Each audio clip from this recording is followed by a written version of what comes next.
So like I said, if I'm going to go close to the bottom of this tangent, that's going to be the base of it.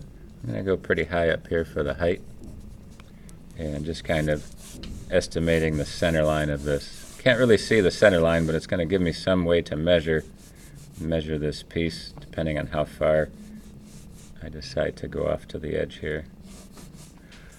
And this elliptical shape is, you're not really seeing it because it's a rounded image, but it's going to give me the distance, the width of this right here. And again, if I built this up off of a rectangular shape or a square, just kind of play that in there just before, there would be the diagonals crossing a section across. I'd have 4 points to build it from, and then in between here would be a third of the distance. And since it's now in perspective, almost like a 1-point perspective drawing there, that's where I can see the front of this, and it wraps itself around. Same idea, just kind of building this straight up. And I could, as an isometric concept, just keep the same elliptical shape. It is perspective, so I'm going to see a little bit more of it. And as I round this off, so I pretty much have the tank drawing. Pretty simple, pretty laid out there. It's a little narrower than what I have, so I'm just going to elevate it just a little bit more. And that gives me the top section right there. Okay. If you take a look at the guard that it has a guard, but it also has some holes cut out for the air to escape when this part comes through. So when you take a look, this is where it becomes a little more complicated, a little more detailed. Sectioned it off there, so I have to find that another elliptical shape there. So this is all the preliminary linear drawing, wireframe if you think of it that way, from a computer section. And here I'm just going to create that shape. So just a freehand at the beginning cylinder. Right in the middle of this is where the tank has all the valves cut through. If I look at how these pieces are cut out, I'm just going to put a top and a bottom of this. So here's the edge of this, has a section cut out, wraps around it. So quickly placing that in there. Wraps this around, and it comes to the front. There it is, vertical. Has a little bit of a bend to it, probably from being banged around here. And another little window rounded off. So the part gives it also places for it to be moved and grabbed from there, those handles there. So that's the outer shell, or the outer rim of this. Let's see if I can zoom in on this a little bit. So that gives me that section. If I take a look at the valve that's in the center, try to find the midpoint. And this is a triangle shape, but first I'm going to build it up as a circular piece with a thickness to it. Right, like that. There's the center, and like I said, it is a triangle bent piece, so I'm just going to make 3 curves in it and bring down those vertical pieces, and there I pretty much have that valve handle drawn right in there. Okay. There's a cylindrical shape behind it. I can't see exactly where it's attached to, so it's hidden in front of this gauge. So again, it's a 6-sided, it's hexagon. So something, again, like I said, it looks simple until you start to analyze all the shapes that are there. So there's the top, using a circle to help me make a hexagon. Here's the circle off to the side here, just to show it to you, making a hexagon. There's 2 sides of it, 2 parallel angles. Now that shape transferred right there, and also given a slight thickness to it. And you don't actually know the base, it's not sitting on the ground, so when you think of it, it has its own set of vanishing points. And it has 2 gauges, so it's the same piece coming down, 6 parts coming down, and that has a flange on it of a circular shape. Thank goodness you get to this hose. You think you're out of it, but the hose comes out, has a cylindrical shape, sketched out, depending on where you take this. So I'm going to just give it a free-flowing section here like so.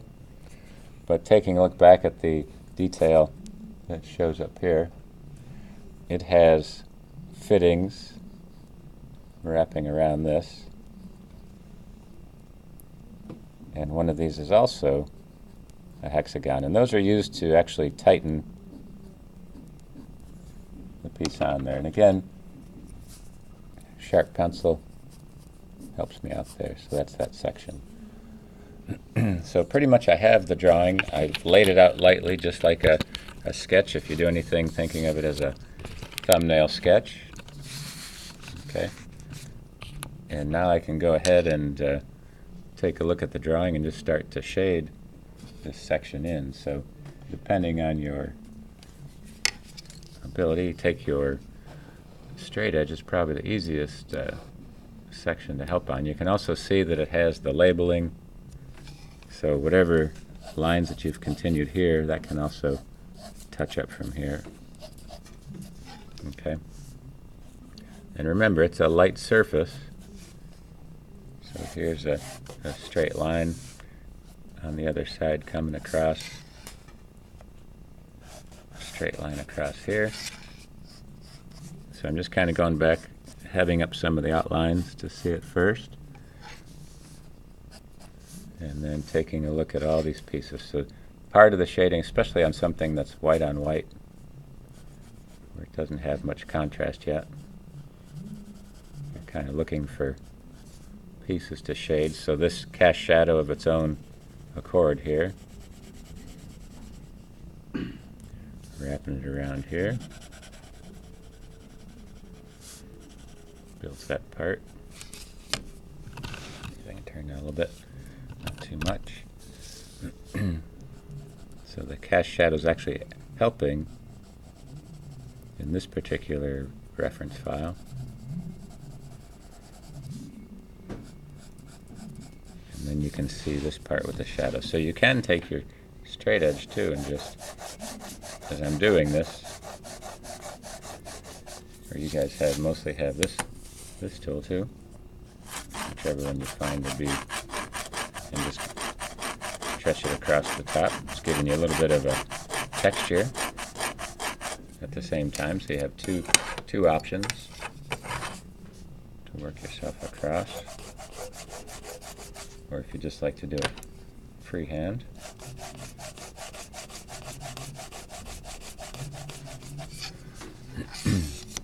And then taking a look at the detail again, and building that part up there. So just by, if you're stuck at it, just by outlining it again, it'll bring up the detail, and anything that you've talked about with the lighting, all the quarter tone, half tone, base tone, it's going to come into play here.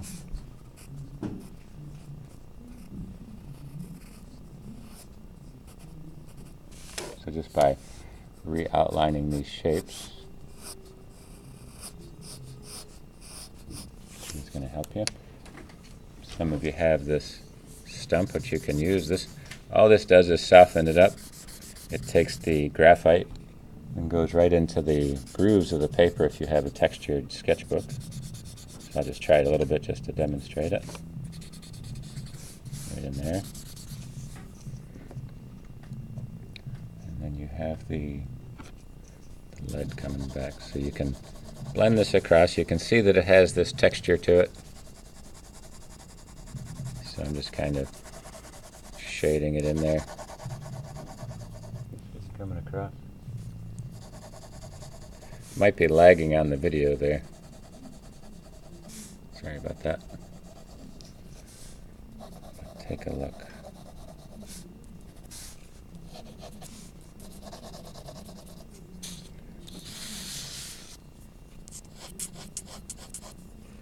So it's whatever details that you see that you can place in there.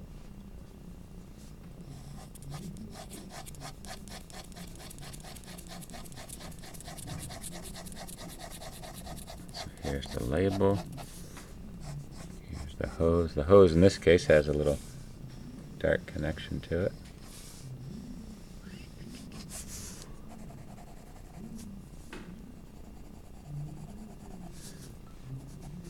And it's just a matter of adding and pushing in more detail for it to get you into that side there. So that's the beginning